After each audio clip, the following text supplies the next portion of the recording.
Welcome to the Mystery Files. This is weird because I'm not hitting a record button, so I don't know when to start. It's weird because I don't have a microphone to like. Yeah, we're just like. I'm gonna act like this is my microphone. This is like summer tapes. Welcome. Yeah, it is, but like I don't know. I feel like this is quarantine summer tapes. I like know. No microphone. Well, yeah. This is so weird. Okay. Are you ready? Okay. We can just do like a. We gotta do the hello. Yeah. Okay. Let's do like 3, 2, 1, and then Okay. hello. Okay. Ready? I'll press record. Okay. 3, 2, 1. Hello. Hi guys. Hi. Yeah. Welcome to the Mystery Files, guys. Welcome back. Tonight we don't have any microphones or a computer because technology hates us, and we've been gone for a few weeks. Yeah. And we missed you guys, and So we wanted wanted to on. fight the technology system tonight. Absolutely, yeah. Yes. I mean, we got our phones on us, so we're going to be using some phone audio, which we used for another episode, and I don't think anyone noticed. We did, so if you did notice, let me know. If you did, hey, let us know, but let us if know. not... Also, we're doing the best we can. Honestly. We are. So, sorry we've been literally gone for 3 weeks. Life has just been crazy. We moved. Yeah. We got it all done. We moved, School's hitting us. I got a cat. Cut my hair. Going through a whole change over here. You're having like a whole era right now. I know. This is called the Luna era because that's my cat's name. Luna, oh my god. The Luna era. I love it.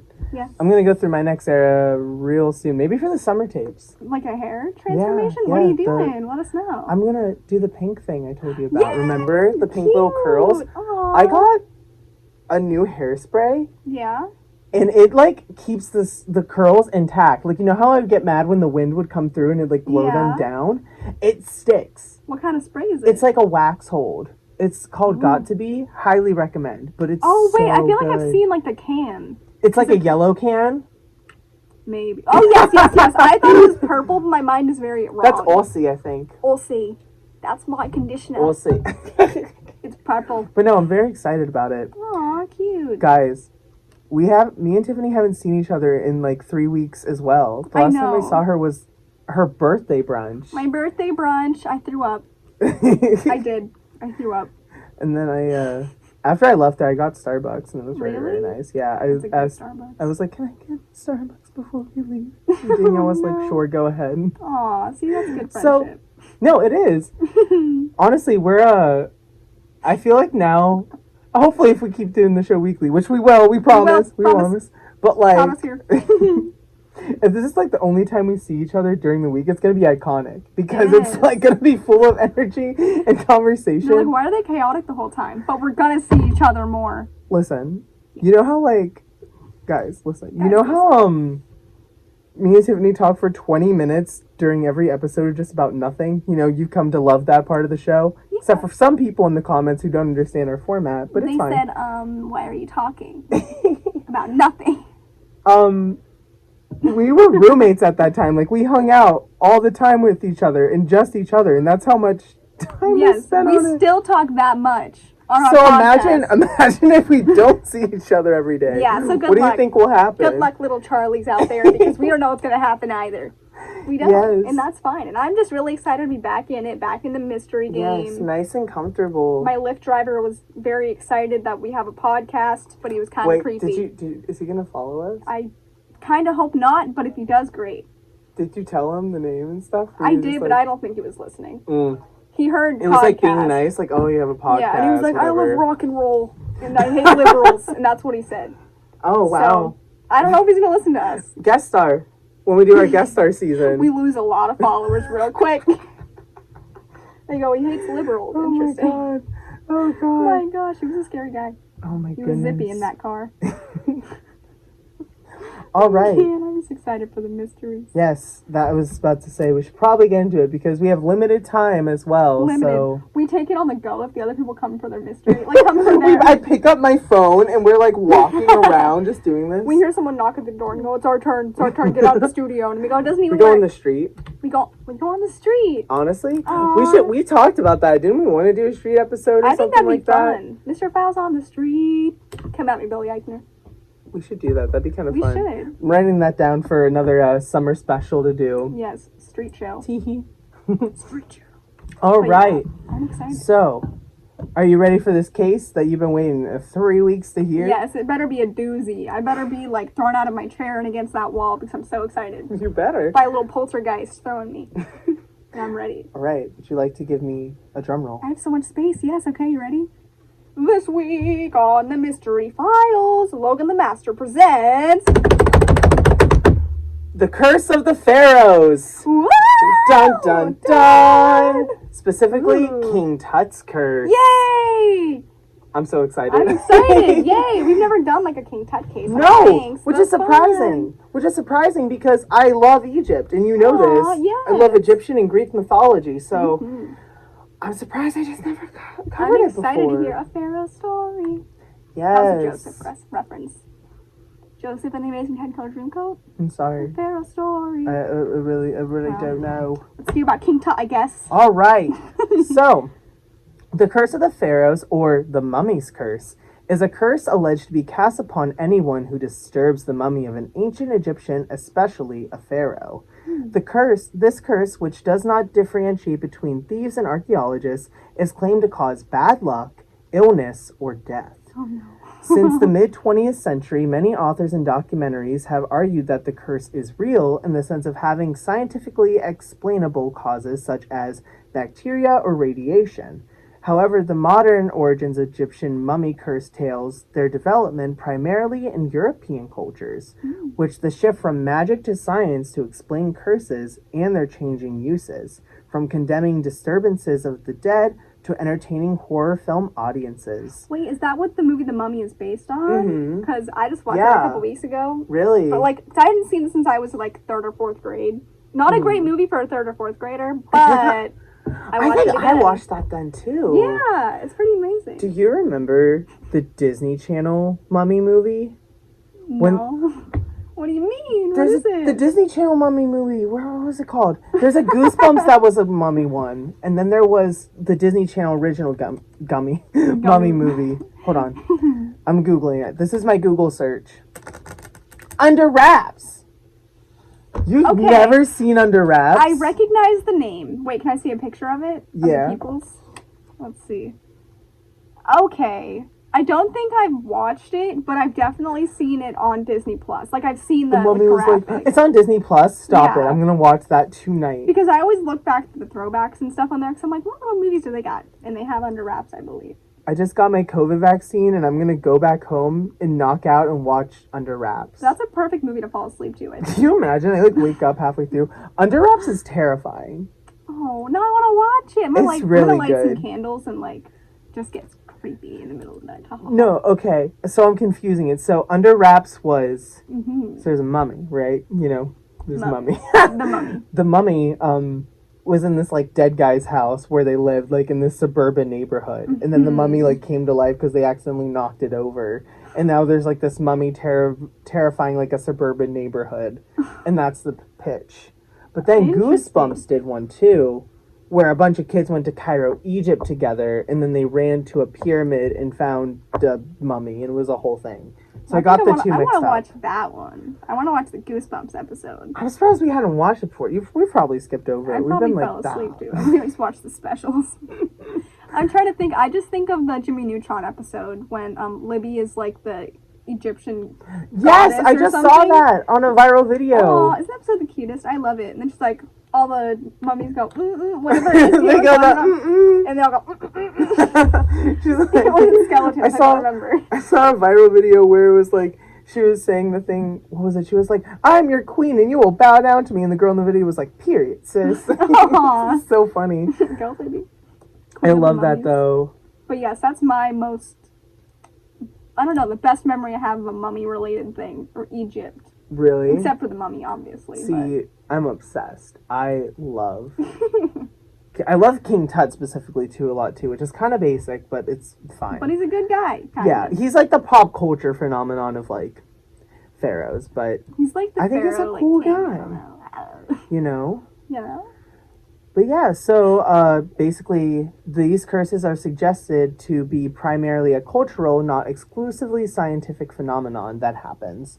So There are occasional instances of genuine ancient curses appearing inside or on the facade of a tomb, as in the case of the mastaba of I'm going to try to say these pharaoh names because I used to know them very well, but it's been like 10 years, so let's try it. It's all going to come back to you. For the case of mastaba of Kentucky Akaki of the 6th dynasty of Sagara. These appear to be directed towards the Ka priest to protect the tomb carefully and preserve its ritual purity rather than as a warning for potential robbers. There have been stories of curses going back to the 19th century, but they multiplied after Howard Carter's discovery of the tomb of King Tut. Despite popular misconceptions, no curse was inscribed in the pharaoh's tomb. However, evidence related to a curse seemed to be the case depending on what was happening inside of that tomb. Okay. Which we will get into. So is the curse like, I don't know, in pop culture, do they ever show the curse as something that was inside, like, the tomb or whatever? Yeah, That's what I thought. Okay. So they did, there were curses that were put inside tombs and stuff to stop robbers. That was a real thing that happened. But in terms of King Tut's tomb, there was no, like, evidence of an inscribed, like, beware before entering, or you'll die, or these things will happen. Okay. But yeah, they mentioned this a little bit too, but it was popular for the Egyptians to do stuff with, what is it? Oh, like radiation and mold. Or like even like dead, not dead animals, but like insects and stuff. So sort of like a natural curse. But natural curse, yeah. Not a curse. It's basically a curse, but it's more natural and like... Because the plan was that no one else was supposed to enter that tomb. It was a sacred place. So if a robber came through there and they got a sniff of radiation, you're done. You're done. You're done. It's like the movie The Mummy, not the radiation part, but when they have those creepy bugs that go into your skin. Yeah. And then they like eat the people. No, exactly. It's so gross. So let's get into the opening of King Tut's tomb and King Tut's curse. Open both. Alright, so the belief in a curse was brought to many people's attention due to the deaths of a few members of Howard Carter's team and other prominent visitors to the tomb shortly thereafter. Carter's team opened the tomb of King Tut in 1923, launching the modern era of Egyptology. Ooh. Which is actually what I wanted to study for a really long time. I wanted to be an Egyptologist and then also an archaeologist. Because they both kind of go hand in hand. That was a big dream of mine for like quite a while. It can be like your like day job or something. Oh my gosh. You can have like 2 jobs, or like that's your superhero. I work job. in the theater world at night and then I go, wait, I wonder what the Cairo, Egypt theater circuit is. Ah, no, I literally was just thinking about it. I'll look it up real soon. Hold on, I'm looking up right now. I know we only get one Google search, but we make our own rules. They just did Aladdin. If that helps. Cairo shows Aladdin. Oh my gosh. Aladdin musical. This is in 2020. Oh, it was March 4th. Ooh. Oh, buddy. Oh no. How they do? They have an opera house. How they doing with COVID over there? Do you know?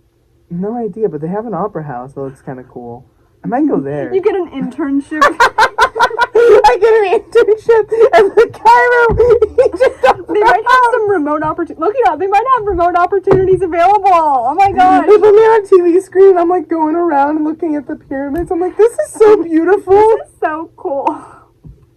I'm going. You're going. I have to. He's got the internship, guys. He's been hired. You're living the best of both worlds. Honestly, kinda, yeah. Kinda. All right, so the famous Egyptologist James Henry Breasted. I'm sorry, guys. I'm sorry the names. For you. Worked with Carter soon after the first opening of the tomb. He reported how Carter sent a messenger on an errand to his house. On approaching his home, the messenger thought he heard a faint, almost human cry. Ooh. Upon reaching the entrance, he saw the birdcage occupied by a cobra. Oh no! The symbol of the Egyptian monarchy. Carter's canary had died in its mouth, and this fueled local rumors of a curse. Wait, someone killed his bird. Yeah. Which is really That sad. makes me sad. But just the fact that there was like a cobra just chilling in a. Yeah, like that's definitely some cursed stuff. Like, especially if it's the thing for the monarchy. Is that what you said? It's like the symbol. Yeah, it's like the big symbol for the monarchy. So, do you know how in their headdresses they have the snake? Yeah. Yeah, that's a cobra. Okay. You see, that's too. That's very distinct. A little to too see. real for me. I don't know. On the topic of snakes, Oh, no. I'm not a big snake fan, but did you see the Frick Park snake? yes. Benjamin's dad showed me, and at first he was just like, "Yeah, there's like this snake or whatever," and I was like, "Oh, it's just like a normal snake." And he showed me the picture, and I was like, "Why the heck is that thing so big?" I'm obsessed with it. Wait, I is think it gonna it's go so to the funny. zoo? What's the tea? Well, it's not from the zoo. It's a natural. No, but like, is it going to go to the zoo? Like, are they taking it in? That'd be really cool if they did. Because they took it from Frick Park, and I'm like, but it was in a park. Where are you gonna put it now? A different park? I don't know what you do with that. Guys, there's basically they found a 5-foot giant snake that likes to eat rats. A black rat snake. A black rat snake that just loves eating him, and it's like native to our area, and like so many people were posting pictures of it. He's so and it big. was really, he's huge. He's so big. You see, at first I was like, oh, cute little like snake in a tree, and then I was like, oh no, big snake in a tree. Yeah. That's a big scary snake. I don't know if you saw this too, but they found a bear in my neighborhood up where I live. We should try to catch him. After like 3 days, they reported like a bear like roaming around my neighborhood. And I was like, that's so cool. Where's a bear living? I don't know. The woods? The mountains? Is there woods up there? Yeah, there's like some. Enough for a bear to just exist? Well, there's deers up there, so there might be enough. I don't understand how like deer or bears could exist like in Pittsburgh unless it was like in Shenley or something. But the one time, Benjamin and I literally saw deer coming from like downtown. Yeah, in Oakland. I was like, how? How does deer exist here? I don't. We should have a deer on the podcast. That'd be kind of great. He's just like. That's exactly how it would go. I would be obsessed. Then he'd like kick the equipment. Oh my god. Just to spice it up. Okay, so. Oh my god. Arthur Weigel, a previous Inspector General of Antiquities to the Egyptian government, reported that this was interpreted as Carter's house being broken into by the royal cobra, the same as that worn on the king's head to strike enemies, on the very day the king's tomb was being broken into. An account of the incident was also reported by the New York Times on the 22nd of December of 1922. Wait, why did I think the royal cobra was like a cult? Honestly? It sounds like a cult broke into his house and like put this cobra to scare him, but like I know no, it's a king cobra. It's a king cobra snake. You scared me. It's ugly. Wait, can I see it? Yeah, hold on, wait. Your reaction gave me a heart attack. It's kind of like a beetle. He's like ugly, but kind of cute. Yeah, that's how I feel about snakes. They're like, aw, but also like I'm really scared. I like little like yellow snakes. They're kind of cute. I don't know what they're called, but I like red snakes. Little red like ones. all the color. Honestly, yeah, they're kind the of cool. ones that are not gonna eat me. I'm gonna like start kicking you under the table to like emulate a snake. Like, I guess. Well, you have to strike. I don't even know where your leg is. I didn't mean to kick you that hard. I didn't know where your leg was. You're gonna have like a big bruise on your leg. Hopefully, that's the You plan. shouldn't even felt it. Your legs are jelly anyway. You said so. They are. You're absolutely right. Well, now that I've broken your leg, what's up with the cobra? Okay, so the first of the mysterious deaths was that of Lord Carnarvon. He had been bitten by a mosquito and later slashed the bite accidentally while shaving. It became infected, and that resulted in blood poisoning. 2 weeks before Carnarvon died, Marie Corelli wrote an imaginative letter that was published in the New York World magazine, in which she quoted an obscure book that confidently asserted that dire punishment would follow any intrusion to a sealed tomb. A media frenzy followed with reports that a curse had been found in the king's tomb, though this was untrue.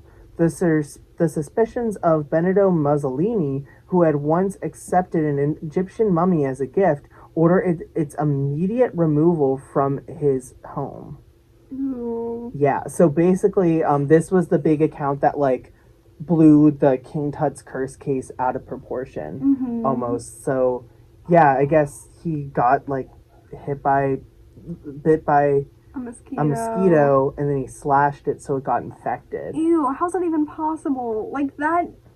I get so many mosquito bites in the summer, and I'm like, well, what if it's on my leg, and I shave my leg, and I cut my leg open, and now I'm gonna die from a mummy curse? Yeah, no, like, exactly. But, okay. It's so disgusting. Like, I'm very big on the fictional, like, ooh, spooky side of it, so I understand. I think it's a bit weird that 3 days before this happened, someone released a thing that was like, anyone will be punished by opening a tomb, and then...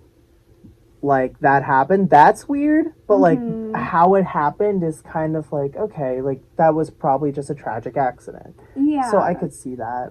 I don't even know how like medical stuff worked back then, but like what if like what if it wasn't just the idea, oh, I got bit by a mosquito and like slashed it, blood poisoning? Like what if he was like, that just happened to happen, but like someone poisoned him?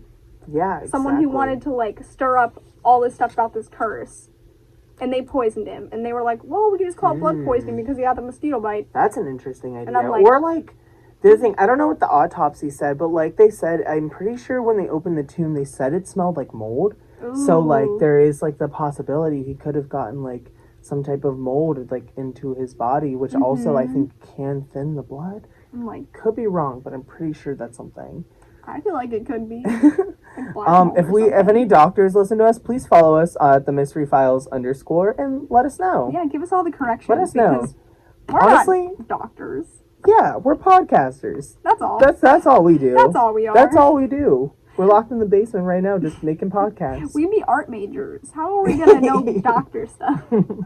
I know stuff from that Monsters Inside Me show or Untold Stories of the ER. That's how far we know a lot of supernatural stuff in comparison of TV, but in actual medical field, nothing really at all. My God. Okay, so Sir Arthur Conan Doyle, who was the creator of Sherlock Holmes, suggested that Lord Carnarvon's death had been caused by elementals created by King Tut's priests to guard the royal tomb, and this further fueled the media's interests. Okay. What do you mean by elementals? Like stuff that was like surrounding his tomb? Like it's like basically a mythic being that is described to be in cult with alchemic works. Okay. From around the time of the European Renaissance. So sort of like magic-y type. Yeah, like there was like spirits guarding it that like can cause curses and spells. I like that. That's cool. Yeah, and I mean the freaking guy who wrote Sherlock Holmes said it, so of course the media like was like, oh my gosh, this is crazy. Mr. Doyle says it, it's fact. If Mr. Doyle says it, it's gotta be true. Mr. Doyle knows best. Ain't that right, Mr. Doyle? Yeah. Yes. Is he dead? Probably. This is from 1920, so I'm assuming. I feel like he's probably dead. Yeah, for sure. He's talking to us from the grave, guys. I don't know. He wrote a Enola Holmes. No. No, we did not. No, because the thing is, I think I heard that the source material of Sherlock Holmes is so old that they could make Enola Holmes, because normally they wouldn't be able to do something like that unless they had permission from the author, but I think it was so old. Oh, the copyright thing. Yeah, they got away with it. Gotcha. So, Mr. Doyle did not make Enola Holmes. He made it beyond the grave. Oh my gosh. Poor guy. All right.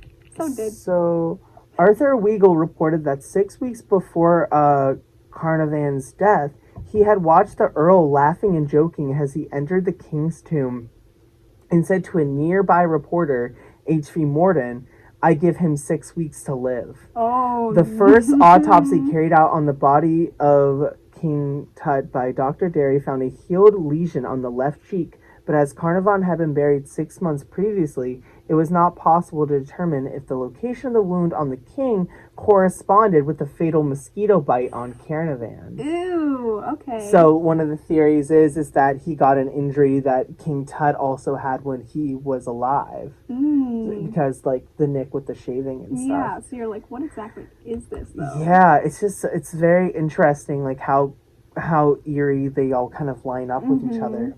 It's like, there's something more than a mosquito here. Something more. Definitely. So, a study of documents and scholarly sources led The Lancet to conclude as unlikely that Caravan's death had anything to do with King Tut's tomb, refuting another theory that exposure to toxic fungi had contributed to his demise. The report points out that Earl was only one of many to enter the tomb on several occasions, and then none of the others were affected. The cause of Caravan's death was reported as ammonia supervening on facial ear-ellipsis, which I guess is an infection of the skin and underlying soft tissue. Ew. Every time I see ammonia, I want to be like pneumonia. Pneumonia? It's kind of fun. Pneumonia? Is it pneumonia or ammonia? Pneumonia? You say it like you have an accent. Pneumonia? Pneumonia? Ammonia? Pneumonia. It's with a P. Pneumonia. That's pneumonia. No! Pneumonia? Pneumonia? Pneumonia. I don't know why. It's not pneumonia. It's pneumonia. I don't know. It's like pterodactyl. P is silent. Pterodactyl. Pterodactyl. Don't ask me to spell pterodactyl. Don't ask me to spell pterodactyl. Pterodactyl. The pterodactyl ghost. So, the ammonia was thought to be one of the various complications arising from the Stop. I'm just thinking about Scooby-Doo. The pterodactyl ghost. Jonathan Jacobo. Jonathan Jacobo. Remember when I said that in our class and they were like, was that a Scooby-Doo reference? Yeah. I can't remember. I think you were saying, you have to repeat the entire thing you said because I wasn't listening. I'm not gonna lie. I don't think the audience was either. I was laughing too hard in my mind. So, the ammonia was thought to be only one of various complications arising from the progressively invasive infection that eventually resulted in his multi-organ failure. The Earl had been prone to frequent and severe lung infections, according to the Lancet, and there had been a general belief that one acute attack of bronchitis could have killed him. Ooh. So, in such a debilitated state, the Earl's immune system was easily overwhelmed, which could have caused many of the issues that led to his demise that had nothing to do with King Tut. See, and it makes sense, because I feel like at that time there wasn't a lot of, like, medical, like, things that could save Well, them. it's the 1920s, too. Like, if we, like, know anything about science in, like, the new era, it was, like, not... It's not where it is now. It's not modern medicine. Yeah, not at all. So something like that could kill you back then. Mm-hmm. So absolutely. as much as I want to lean towards the supernatural stuff, I have to also recognize that they're not us right now. So, there's a few more in here that explain some of King Tut's curses as well. So, in 1925, the anthropologist Henry Field, accompanied by Breasted, the guy from before, visited the tomb and recalled the kindness and friendliness of Carter. He also reported how a paperweight given to Carter's friend Sir Bruce Ingram was composed to a mummified hand with its wrist adorned with a scarab bracelet marked with, "Cursed be who moves my body, to him shall come fire, water, and pestilence." Oh my gosh, can we talk about how... It's so dramatic, and I love it! Like, that's so dramatic in itself, but for someone to have, like, just to be so bold... A paperweight with a hand, too? To be so bold hand? to literally take a mummified hand when the wrist literally says, like, you're going to be cursed. But, like, that's and they take the hand of the body. That's like a disrespectful thing, I think, too. I know. Kids, I think that's what you're saying, right? Like, yeah. The hand, like, that's so messed up. Did you not just see the whole... First off, taking someone's hand's messed up in the first place. But second off, this thing literally said, hey, don't touch my body, don't move my body. They said, oh, it's fine. They go, I'm going to take the hand that says it. I'll do it. I'm disrespectful. I'm obsessed with it because this is how I want to go out. When I die, please put, like, a piece of paper inside, like, my pocket slip on my vest or whatever I'm wearing. And if I ever get grave robbed, please write something like that on there that's like, look behind you, the end of your days have been met. God. Like, something super dramatic. Well, you see, I'm glad it's where you were going with that, because at first I thought you were going to say, please take my hand when I'm dead. And I was like, I don't want your mummified hand. I would like my hands connected to my body when I'm dead, please. If you bury me, please make sure the one thing that they do is they keep my hands on. I would appreciate. Wait. Okay, so I'm an organ donor, right? Mm-hmm. They can take my organs as long as they give you my left hand. Yes. You get my left hand when I die. Okay. That's fair. Sure you know. That seems fair to me. It'll be in the will. There's a will, there's a way. So for the dramatic conclusion to this event of him taking this hand,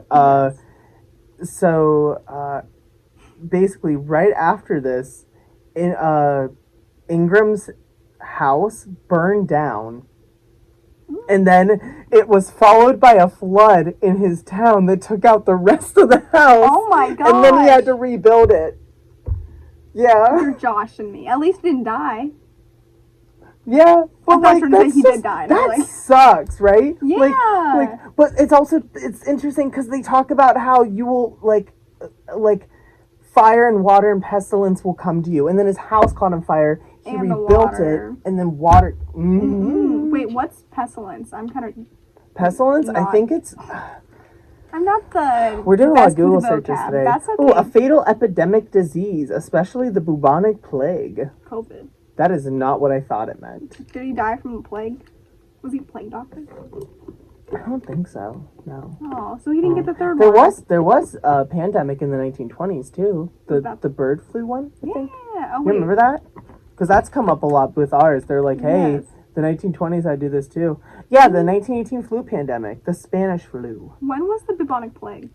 That was like 18. I think it's even, honestly. 1700s? I'm not great at history, guys. I know things happened, but when? When's the question? I'm looking. We're doing a lot of... You see, I just want to learn today. This is what you're doing to me. It doesn't even say. Oh, 14th century. Whatever that is. That's 1300s? Wow, yeah. Look at both of us. Aw, we're kind of smart. I had to subtract one number, guys. Multiple Google searches, but hey, Hey, but now I'm really learning. Yeah, and I think that's beautiful. You're telling me. All right, so Howard Carter was entirely skeptical of such curses, dismissing them as Tommy rot, and commenting that the sentiment of the Egyptologists is not one of fear, but of respect and awe, entirely opposed to foolish superstitions. So Howard Carter was very much against the King Tut's curse, like throughout the whole thing. He would. So in May of 1926, however, Howard Carter reported in his diary a sighting of a jackal of the same type of Anubis, the guardian of the dead, for the first time in over 35 years of working in the desert, although he did not attribute this to supernatural causes. Yes, Anubis. That's so cool. What? Literally earlier, why did I say, oh yeah, I didn't really watch anything of like Egypt. I literally watched House of Anubis. What am I talking about? Exactly, yeah. And the Cup of Ink, is that what it's called? I remember things from middle school. It's just, it's really, really cool. The Anubis. Yay. So skeptics have pointed out that many others who visited the tomb or helped to discover it lived a long and healthy lives. A study showed that of the 58 people who were present when the tomb and sarcophagus were opened, only 8 died within a dozen years. Although others were still alive, including Howard Carter, who died of lymphoma in 1939 at the age of 64, which people also think was a part of the curse, but... That's obviously like natural, medical, yeah, like causes like out of his control, honestly. Yeah. So the last survivors concluded Lady Evelyn Herbert, Lord Canavan's daughter, who was among the first people to enter the tomb after its discovery in November of 1922, who lived on for further of 57 years and died in 1980, and of American archaeologist J.O. Kahneman, who died in 1961, 39 years after the event. So there's a lot of push and pull with this. Okay. Maybe like some people like disrupted it more. It's kind of like that, the doll, like Robert the Doll. Yes, very much kind of that. Like if you disturbed it. Then... Oh, I didn't even think of that. Yeah. It could be a disrespect thing. Yeah, like if they're like, oh, well, you done did me dirty. Mm-hmm. Now you're dead. Yeah, exactly. So, to do a quick speed round... These are some of the deaths that have been popular to King Tut's curse or in relation to it. Okay. So, of course, first we have George Herbert, the 5th Earl of Caernarvon, a financial backer of the excavation team who was present at the tomb, who died on April 5th, 1923, after the mosquito bite, he died exactly 4 months and 7 days after opening the tomb. Mm. And then next we have George J. Good, a visitor to the tomb who died in the French Riviera on 16th of May 1923 after he developed a fever following the events of visiting the tomb. Mm. Then we have A.C. Mace, a member of Carter's excavation team who died in 1928 of arsenic poisoning. Wow. And then we also have Captain Nahan, Richard Bethel, Carter's secretary, died on the 15th of November of 1929, which they died in a bed in a Mayfair club, the victim of a suspected smothering. Oh my god. And then, of course, we have Howard Carter as well, but as we talked about a little bit, he had lymphoma, which probably most likely led to his passing. Yeah. So these are the most ones that are very popular to the theory of King Tut's curse. Oh my goodness. Or otherwise known as the Curse of the Pharaohs. The Curse of the Pharaohs. So, what do you think? I don't know. Like, part of me wants it to be a curse, but I feel like, I don't know. Like, some of the things that happened later, it's hard for me to be like, yeah, that was the curse. But then again, I feel like spirits don't have any sort of understanding of time. Mm-hmm. So even if it even if it was like 7 years later or something, to a ghost, that's just like them going through a timeless time. I don't know. I've seen that a lot where like people talk about the fact that like spirits don't understand concepts of time, which would make a lot of sense. So I'm like, in my head, I'm like, okay, well, why would it wait so long? But to them, it might not have felt like long. So if it was like a supernatural curse, then okay, that makes sense. But to me at first, I was like, I feel like maybe where people are getting the idea that it is like a straight timeline is the idea of like once you open it, the floodgates have opened and you're hit immediately with it. But I could see the idea of it not being hit exactly like on the mark, like people aren't going to drop like flies as soon as you open the doors. Like that's more like a cinematic thing. And I feel like, I don't know, like either way, if it was a curse or it wasn't a curse, like it is very strange that all of these people died such crazy tragic deaths that were like, I don't know. And I don't know how often that kind of stuff happened in general at that time in that place. There had been other relations to other pharaohs and like people dying in relation to that, but that's why it's mostly called the Curse of the Pharaohs, but in pop culture it's more called King Tut's Curse, because he had the most, I guess, quote-unquote victims of the curse throughout it.